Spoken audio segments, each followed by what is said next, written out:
Bismillahirrahmanirrahim. Alhamdulillahi Rabbil Alamin. Wa sallallahu wa sallam ala nabiyina Muhammad wa ala alihi wa ashabi ajmain.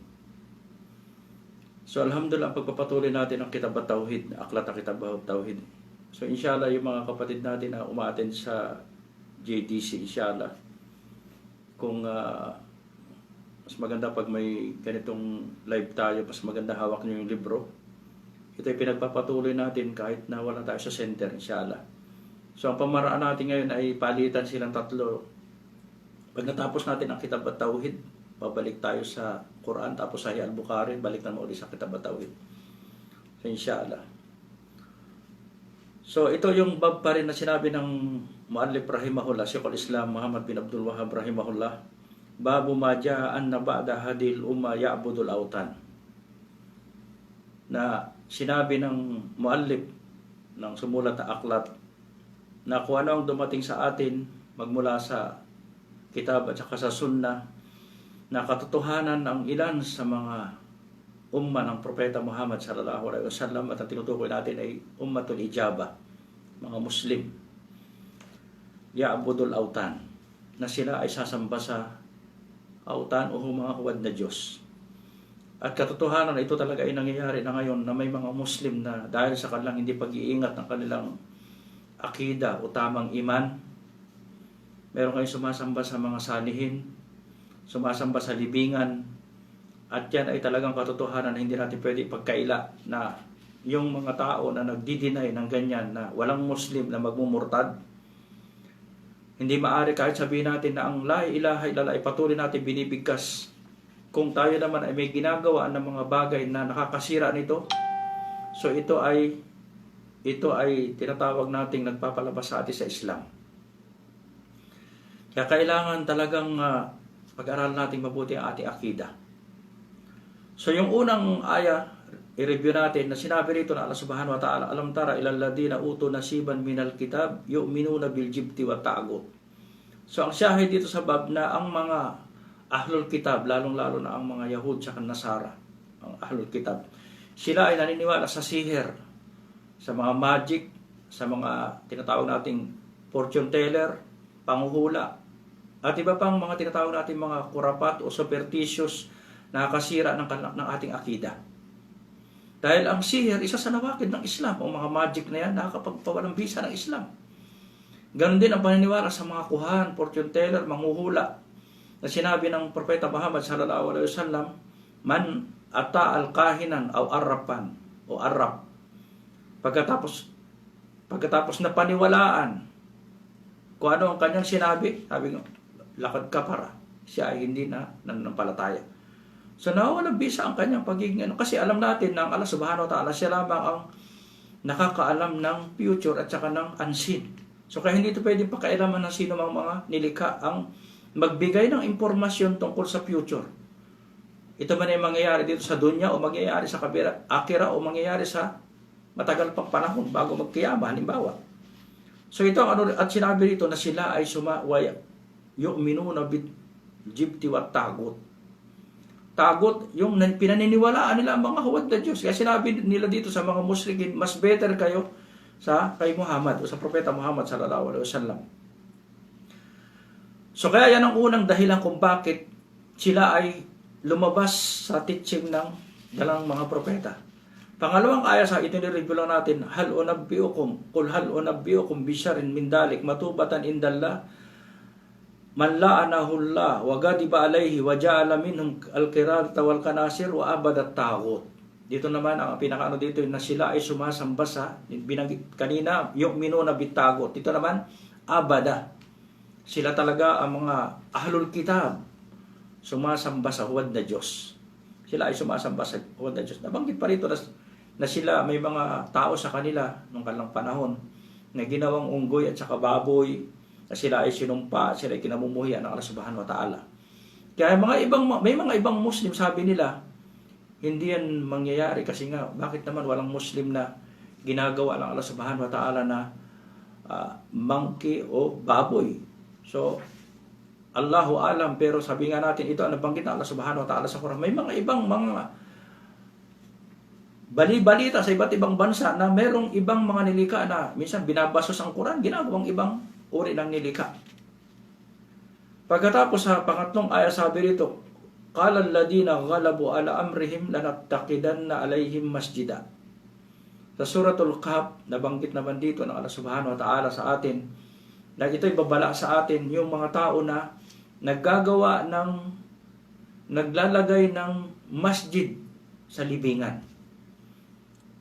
Na ang gawain na yan ay gawain ng mga ahlul kitab, lalo-lalo ng mga Nasara, na nabanggit ang Propeta Muhammad sallallahu alaihi wasallam kay Salama, na sinabi niya na kapag ang mga tao namamatay ang kanilang mga rajul saleh at ang kanilang mga propeta, banaw ala kabrihim masjida.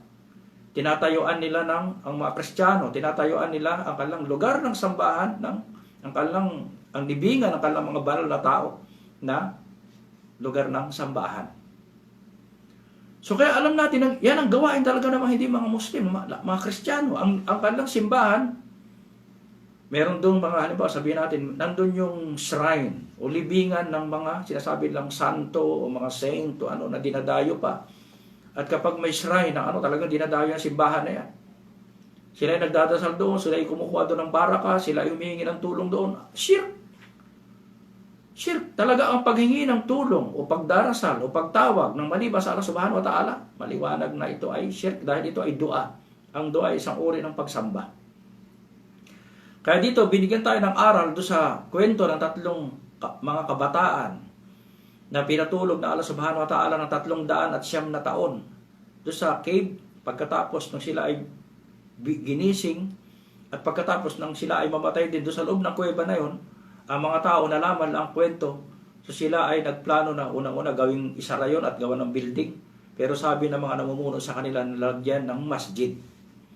Ibig sabihin, hindi naman ibig sabihin dito na pinapahintulot ang tinutukoy dito na ito ay gawain ng mga taong hindi nakahawak sa akida. At sabi nga ng mga ulama, ito ay maaring kupar, ito ay maaring mga Muslim na wala sa tama akida. Dahil ginamit dito masjid, pero sabi ni Shaykhul Islam Ibn Taymiyyah rahimahullah ay mga Nasara. Mga Nasara. Pagkatapos pinaliwanag pa ng husto ng Propeta Muhammad sallallahu alaihi wasallam na ang mga Yahud at saka Nasara, sila ay naniniwala sa magic, sa mga superstitious, sa mga fortune teller, sila ay naniniwala sa mga huwad na Diyos, sila ay sumasamba sa huwad na Diyos. Ano para sa atin dito? Sa hadith ni Abi Sa'id al-Khudri, Abi Sa'id al-Khudri radhiyallahu anna Rasulullah sallallahu alaihi wasallam qala la tattabi'anna sanana man kana qablakum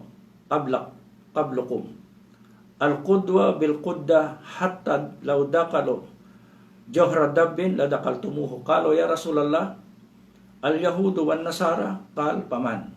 Akhraja sa Bukhari at sa Muslim. O sabi dito ng Propeta Muhammad sallallahu alaihi wasallam, susundin ninyo ang turok o pangmaraan o yabag o paniniwala o landas ng man kana qablakum, ng mga nauna sa inyo. Tinutukoy dito, Yahud sa mga Nasara.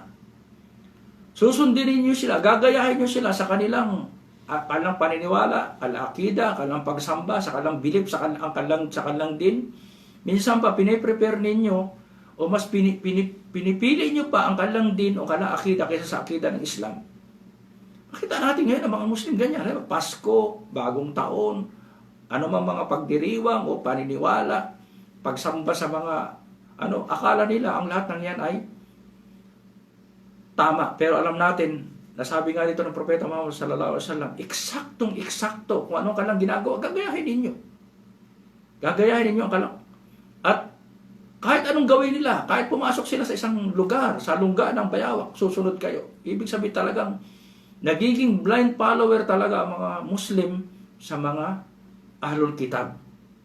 Alam natin kaya talagang yan ang danger ng mga tao na hindi nag-aaral ng akida. Ang panganib ng mga tao hindi nag-aaral ng akida na tayo ay magiging follower nila. So kaya yan ang ng bab na sabi nga natin, yan ang ng propeta na binigay sa atin ng muallif na rahimahullah na susunod tayo, gagaya tayo sa landas ng mga ahlul kitab.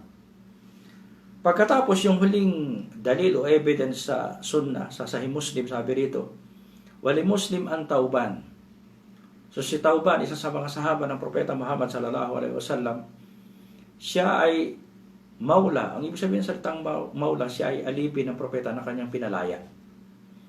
At siya ay talagang nanatili sa propeta at tumira sa propeta upang mag-aral ng din.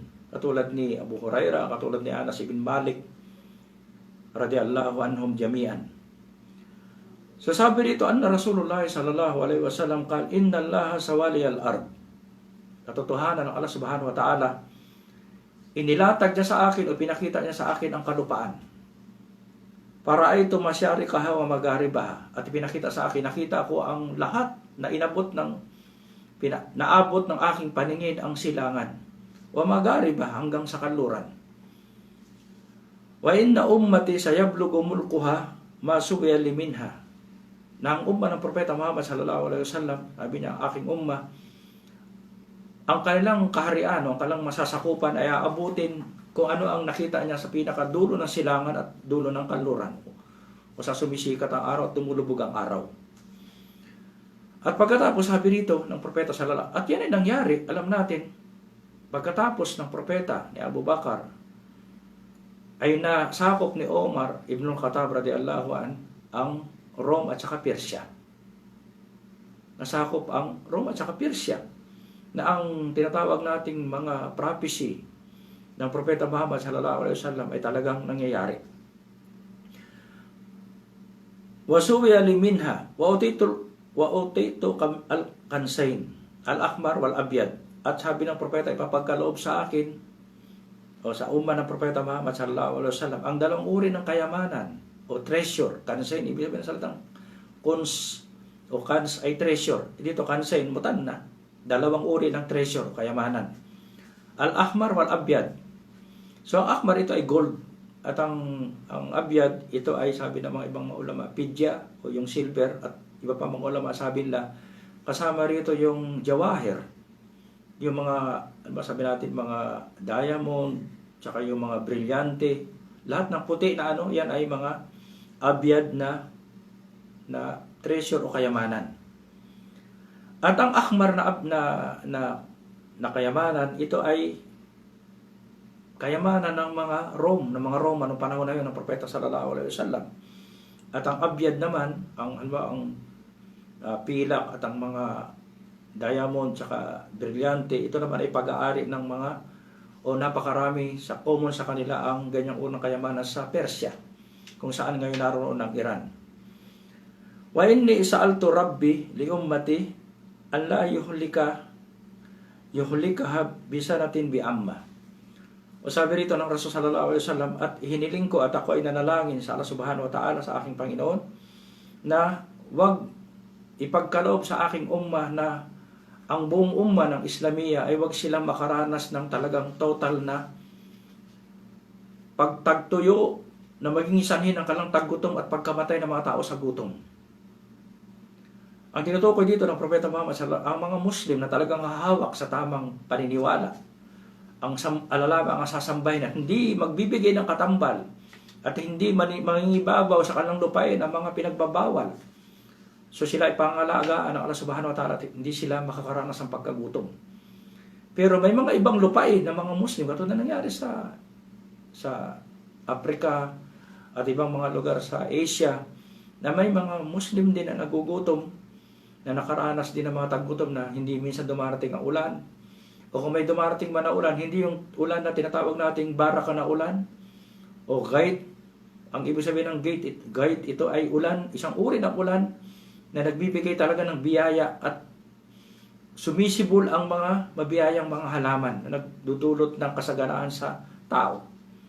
Mga pagkain na mabiyaya. Hindi katulad ng minsan bagyo ang dumarating, sa halip na magbigay ng biyaya, pipinsalain pa yung mga agriculture ng mga tao. Hindi yan ang tinutukoy dito ng propeta na ulan. Ang tinutukoy ng ulan ay yung gait o yung mubarak na ulan na nagbibigay ng kasaganaan sa tao. Katulad ng papadala kay Isa ibn Maryam sa huling panahon.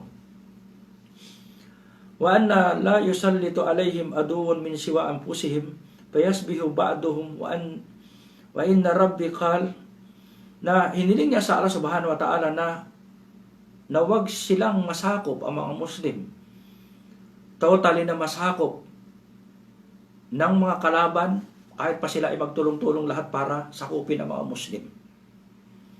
So alam natin, may mga Muslim na nasasakop ng hindi mga Muslim, pero hindi talaga nila kaya talagang magawa dahil ito talaga ay pinagduan ng Propeta Muhammad sallallahu alaihi wasallam at pinagbawalan ng Allah subhanahu wa ta'ala, lalo na yung mga Muslim na humahawak sa tunay na katuruan, hindi sila kayang sakupin ang kanilang kaaway. Hindi sila kayang sakupin.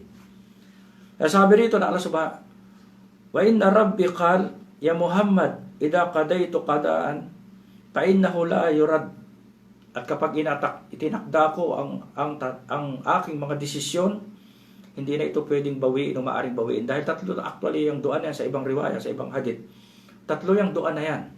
Na sinabi ng propeta, wag ang mga tao, mga Muslim na datna ng tagtuyo, wag silang masakop ng kaaway. At ang pangatlo na wag silang mag-away-away.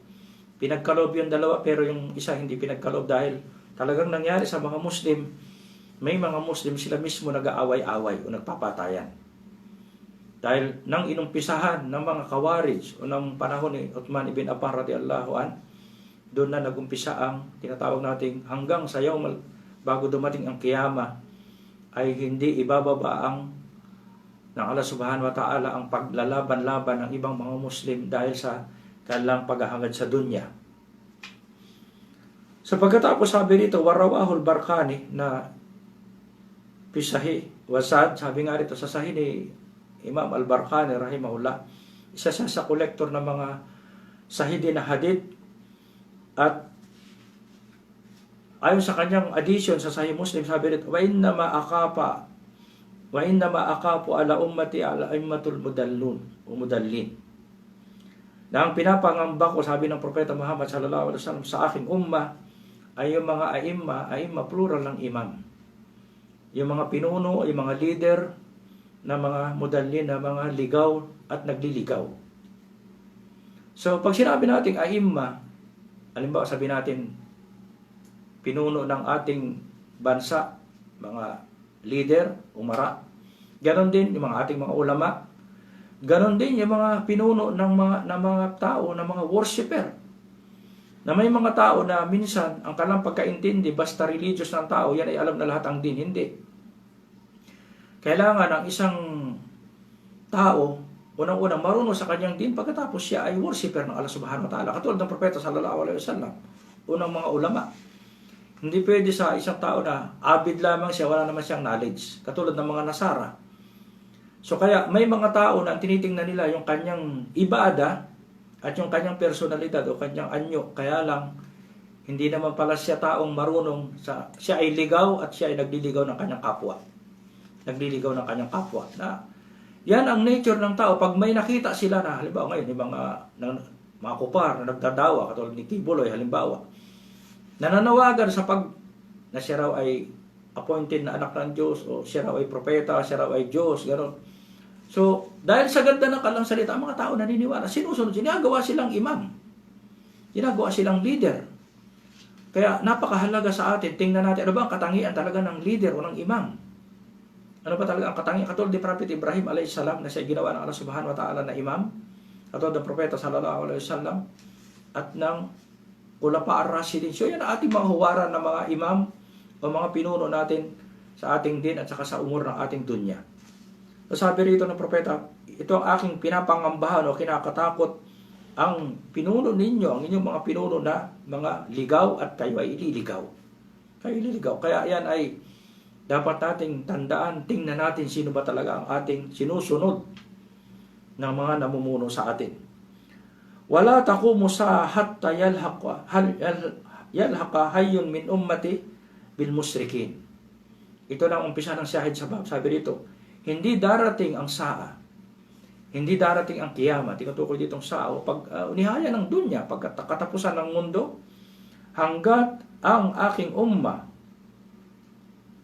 ang mga Muslim na nagkiklaim na Muslim, sila ay sasama at kukunin nila ang paniniwala ng mga musrikin. Mga musrikin. Katulad yung sumasamba na sa libingan, naniniwala sa superstitious, naniniwala sa siher, naniniwala sa mga pamahiin, nagtasabit na mga tinatawag nating mga proteksyon o anting-anting o agimat. Ang lahat ng yan ay gawain ng Yahud tsaka Nasara. Hindi yan gawain ng Propeta Muhammad sallallahu alaihi wasallam, ng mga propeta at ng mga sahaba. Hindi yan katuruan ng Islam. Ang ganyang mga uri na gawain ng mga musyrikin. Kaya lang sabi nga rito, may mga Muslim umma na nagkiklaim na sila ay umma na nagmurtad. Sila ay sumama at kinuha nila ang pamaraan o paniniwala at gawain ng mga musyrikin. Pagkatapos, nilinaw pa rito ng Propeta Muhammad sallallahu alaihi wasallam, ang pinakadelikado sa lahat, wa hatta ya'buda pi'amun min ummati al-autan. Hanggang ang pi'am, ang ibig sabihin, una muna kanina sabi dito, hay, ang ibig sabihin ng salitang hay ay kabila o lugar. Maaaring ito ay bayan o village. Ang ibig sabihin ng kabila literal village, o kaya naman bayan o bansa. Maaaring bansa o lugar. So sabi rito, doon sa una, hay. Dito naman, pi'am, ang pi'am ay jamaan ng mga tao, grupo ng mga Muslim.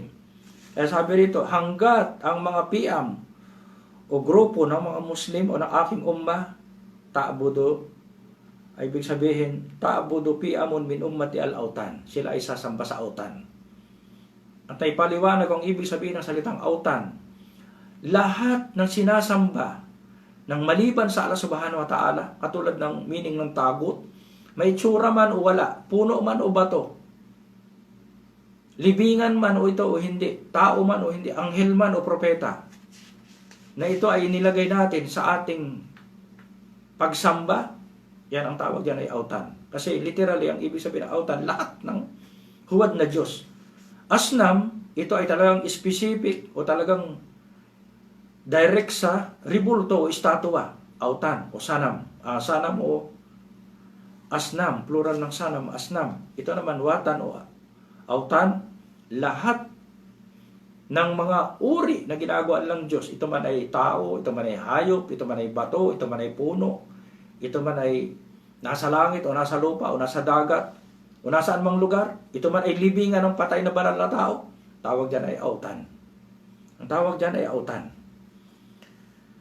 Kaya sabi rito ng propeta, wa innahu sayakunu fi ummati kadabuna talatun kulluhum yas'amu annahu nabi wa ana katamun nabiyin wala nabiyya ba'di. So sumunod na tinatawag natin dito na binibigyan tayo ng Rasul sallallahu alaihi wasallam ng babala. Ng babala.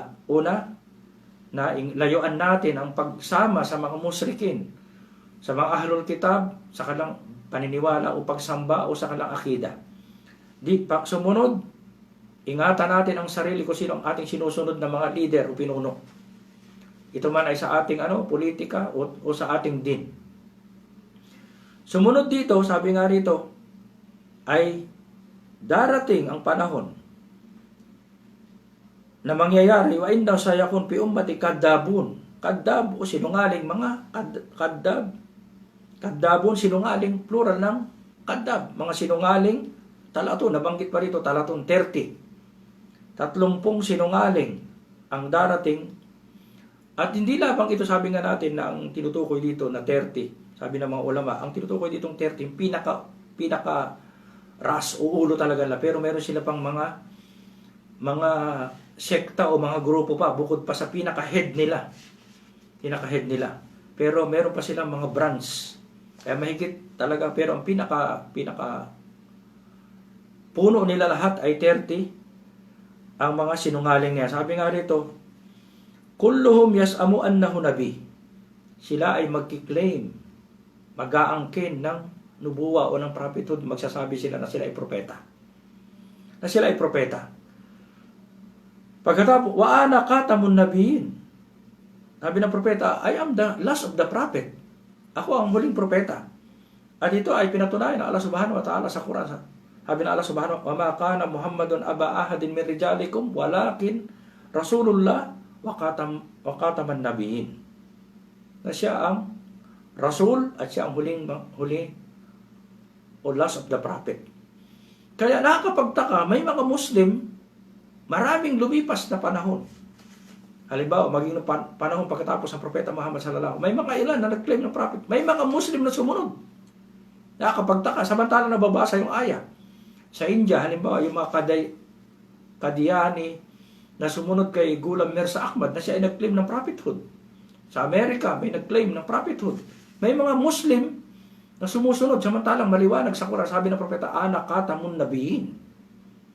Ako ang huling propeta. Pagkatapos sabi pa rito sa hadith, sabi, La nabiyya ba'di. Wala nang darating pang propeta pagkatapos ko. Wala nang darating pang propeta. Panghuli, sabi rito sa hadith ni Tauban, panghuli, na ang hadith na ito, pagkatapos niya tayong bigyan ng mga babala ng propeta Muhammad sallallahu alaihi wasallam, pagkatapos niya tayong bigyan ng mga babala, binigyan naman niya tayo ng balita paano natin aalagaan, iingatan ang ating akida, ang ating belief, ang ating iman, ang ating tauhid, na huwag tayong mapasama sa mga tao na yan.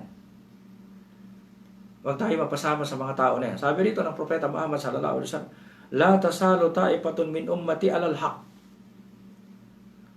Na mananatili talagang la tasalu ta'ifatun min ummati, sa grupo ng aking umma alal haq. Mananatili sila sa haq o sa katotohanan. Kung ano ang pamaraan, ano ang paniniwala, ano ang akida, ano ang pagsamba ng propeta Muhammad sallallahu alaihi wasallam at ng mga sahaba, ito yung tinatawag ng propeta rito na alal haq. Mansura, sila ay protektado, sila ay supported ng Allah subhanahu wa ta'ala, susuportahan sila ng Allah subhanahu wa ta'ala sa lahat ng panahon, kahit saan sila naroon. Hindi na sasabihin isa lang lugar yan. Sabi nga ng mga ulama, minsan yan ay iba't ibang lugar.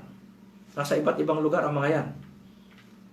Na sila ay nasa katotohanan, hindi sila iisang lugar lamang. So, maraming Muslim sa bawat lugar, pero may mga Muslim kahit kukunti lamang, ilan lamang sila sa bawat lugar, sila ay nasa katotohanan, alal haq pa rin, nasa kung ano ang pamaraan ng propeta at ng mga sahaba ridwanallahu alaihim, at sila ay susuportahan ng Allah subhanahu wa ta'ala. Pag nasabi nito, la yadurruhum, hindi sila mapapahamak, hindi sila kayang bigyan ng kapahamakan o ng kapinsalaan o ng harm ng mga taong ayaw sa kanila o kumakalaban sa kanila. Man qadalahum, ibig sabihin ng mga taong kumakalaban sa kanila at hindi naniniwala sa kanila. Wala man kalapahum, at maging yung mga taong kumukontra sa kanila, mukala pa sa kanilang paniniwala o kanilang akida. Hatta ya'ti amrullahi tabaraka wa ta'ala, hanggang dumating ang kumandang Allah subhanahu wa ta'ala ng umpisahan ng saa. O sabi ng mga ibang ulama, yung tinatawag dito, hanggang na ang mga yan ay mananatili, ng mga tao na yan, hanggang dumating yung rihan tayyiba na kunin ang kanilang ruh, at darating ang kiyama doon sa mga sirarul qalb o sa pinakamasamang tao lamang o worst na mga tao na makakakita o makaka-witness ng katapusan ng o nihaya ng dunya, katapusan ng mundo. So kaya ang hadith na ito na nabanggit sa hadith sa Sahih Muslim, at ito ay dinagdag ni Imam Al-Barqani sa kanyang Sahih, na talagang ito ay pagpapatunay na bilang isang Muslim mag-iingat tayo. Ingatan natin ang ating akida, ingatan natin ang ating tauhid, ingatan natin ang ating iman. Huwag tayong sabihin natin, Muslim na ako, kalas, hindi na ako maliligaw. Bakit ang propeta Muhammad sallallahu alaihi wasallam patuloy na nagdudua, ya muqallibal qulub, tabbit qalbi ala dinik, panatiliin mo ako sa din ng Islam. Maging si propeta Ibrahim alayhi salam sallallahu alaihi wasallam, sabi niya, wajnubni wa banayya an na'budal asnam, ilayo mo ako at ang aking maangkan na sumamba sa asnam o sa huwad na Diyos. Kaya ang sa isang Muslim, para talagang mapangalagaan niya ang kanyang akida, na wag siyang mapalabas sa Islam at wag siyang mapunta pagsamba sa huwad na Diyos, kailangan tinutukoy natin istikama o talagang tabat o matatag na paghawak sa tamang akida. At pagsunod talaga sa pinag-uutos at pag-iwas sa pinagbabawal ng Allah subhanahu wa ta'ala. Pinagbabawal shirk, layuan natin. Pag-aralan natin mabuti ang ating tauhid at ang ating akida, ang arkanul iman, ang arkanul Islam. Pag-aralan natin, ito inuutos ng Allah subhanahu wa ta'ala. At paghawak ng mabuti sa kitab at saka sa sunnah, na talagang hawakan natin ng mabuti ang Quran. Hindi sabihin itong paghawak na na pag-aralan natin, na intindihin natin ang Quran. At isabuhay natin ang Quran. Ganon din ang sunnah ng Propeta Muhammad sallallahu alaihi wasallam, na ibig sabihin lahat ng dumating, talagang tanggapin natin ito ng buong katapatan na walang anumang uri ng pag-aalinlangan. At ipagpatuloy natin ang pag-aaral ng ating akida. Huwag natin itong iiwanan hanggang kamatayan. So inshallah hanggang dito lamang. Wa sallallahu wa sallam ala nabiyina Muhammad wa ala alihi wa ashabihi ajmain. Assalamualaikum warahmatullahi wabarakatuh.